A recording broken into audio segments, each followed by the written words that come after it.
Ready to go. Okay. Good morning, everybody, and welcome back. Today we're working on a 5 horsepower MTD tiller.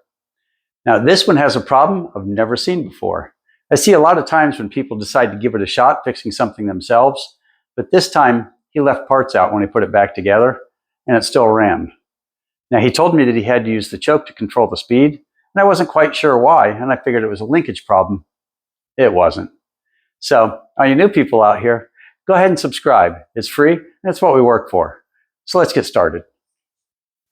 So now to look at this, everything looks pretty original. And there's a lot of dirt on it and dust on it. And everything appeared to be in correct condition when I started working on it.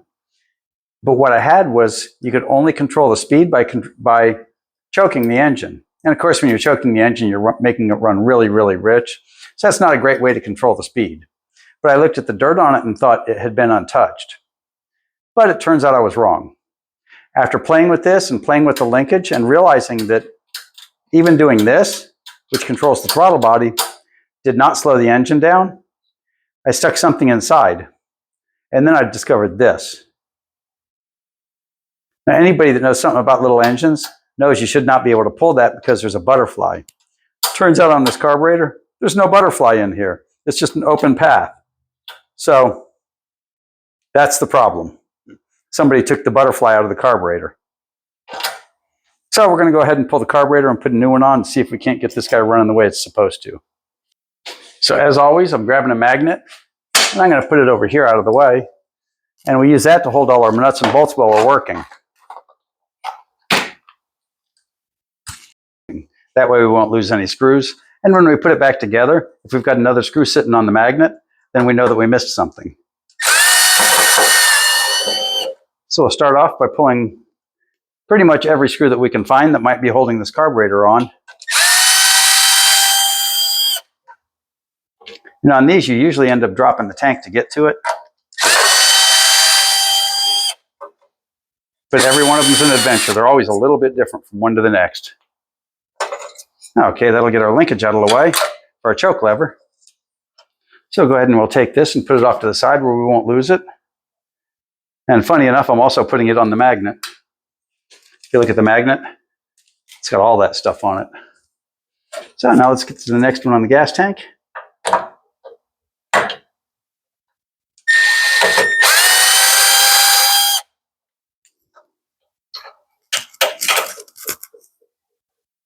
There you go, and we'll hold on to our little clip so we don't lose it. And our carburetor is free of the gas tank. Now we're going to go after these. Sometimes I pull the muffler off. It depends on whether or not this one screw cooperates. Nope, we're going to pull the muffler off on this one. So let's swing the bat. I'm thinking it's a 7/16. It's a 7/16. You see, if the muffler was hard to get out of the way, it'd be a different story, but this one's really easy. And now we can put an actual socket on this one. And I can't quite reach a socket in on this one, so we're going to use a wrench to start. At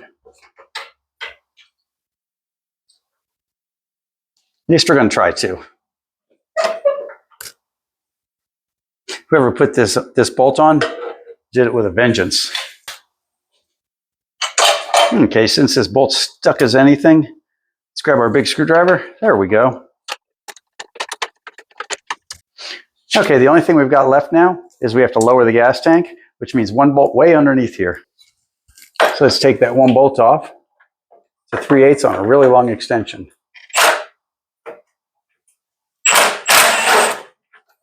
Now our gas tank's loose. And you see it moved away from the carburetor. A little bit more.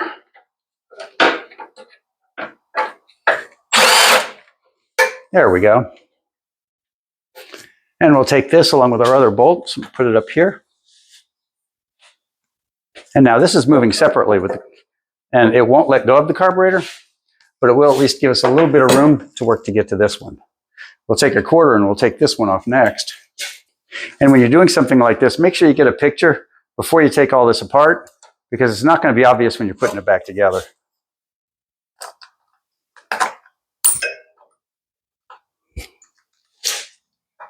And there's nothing worse than getting one of these apart and wondering how it fit together.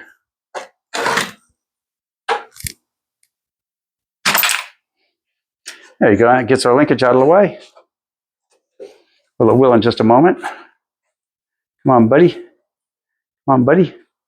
There we go. It gets our linkage out of the way. And we'll leave that there. And now we'll worry about this bolt.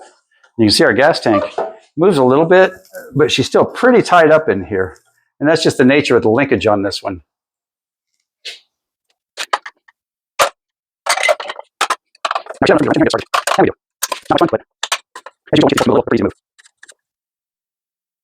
And that little half-inch move in the gas tank makes it a whole lot easier.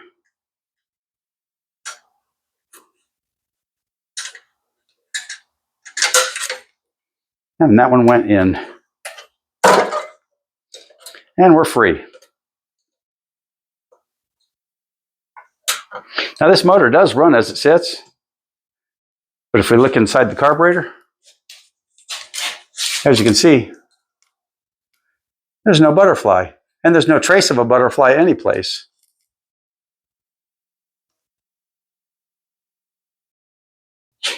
This is a little unnerving. I found the screw right here.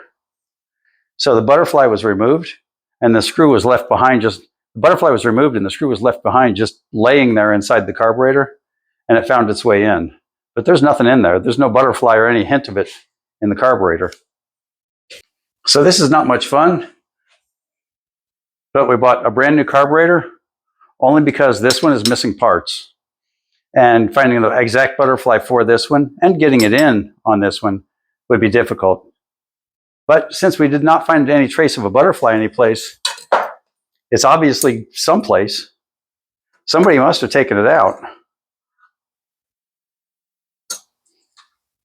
So now what we'll do here is we'll go ahead and we'll pull the linkage.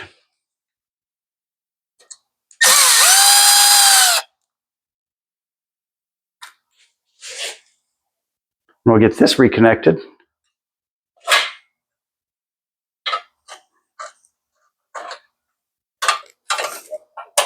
And like I said before, make sure that you take lots of pictures when you take it apart, or getting this reconnected will be no fun at all. It's just not much fun when you do know where it's going. There we go. And be gentle, gentle, gentle. This stuff is super easy to break, especially this little plastic bar here. There you go, we got our screw started. Let's very gently go back in.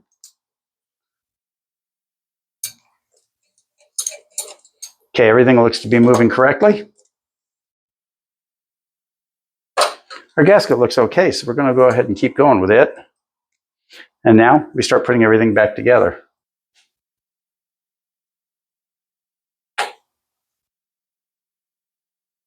First, we'll get this screw started on this side. And we'll just get it started. We'll put a couple threads in just to hold it still. That should do it.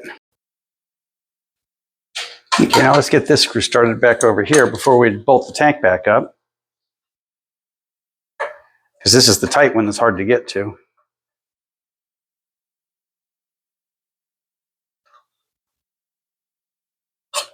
There you go, and she's pretty close.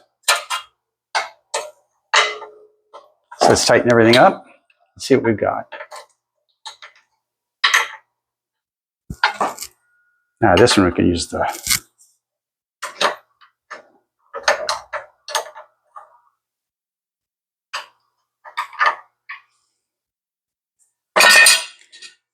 And definitely keep your eye on what order you did everything, because it's a whole lot more difficult to put it back together if you don't remember what order it came apart.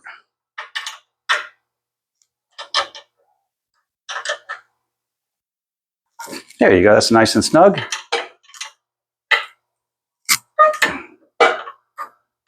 Okay, that one feels pretty good.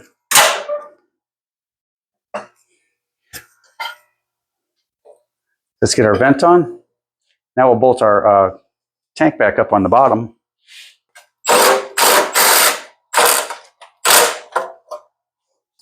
Okay, and this is the part where the magnet comes in handy, because we're putting all these little nuts and bolts and pieces in, and it's really easy to lose track of what was what.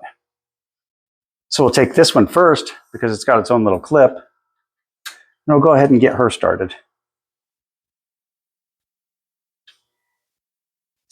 Okay, now we're up to the part where I say, hope you took lots of pictures, because if you took lots of pictures, this part will be pretty easy.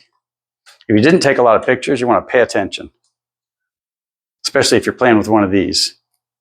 Because this little piece of linkage will go in from the back,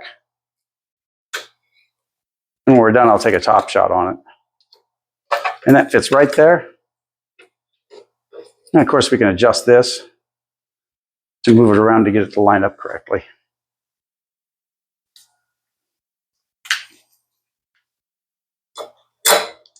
And there's our first one. Now we don't want to go too tight on that one yet, because we've got to put our second one in here.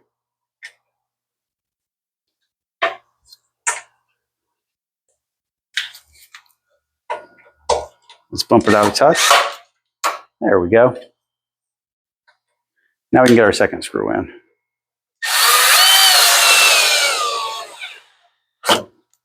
And before we continue, we're going to test our choke and make sure that it works correctly. And it does. Looks good. So let's continue putting screws in. We've got one right here.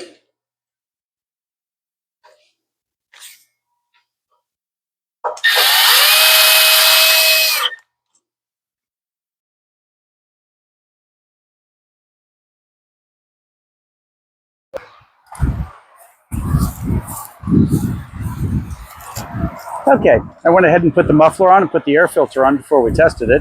So let's give her a run, see if she starts. Full choke. Half choke.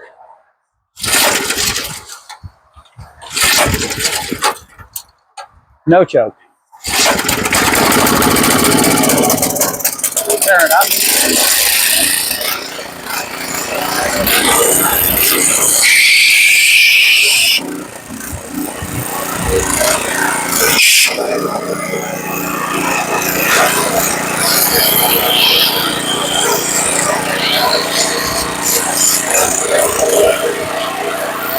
It sounds pretty good. That little squeaking noise it made was the recoil pulling itself back in.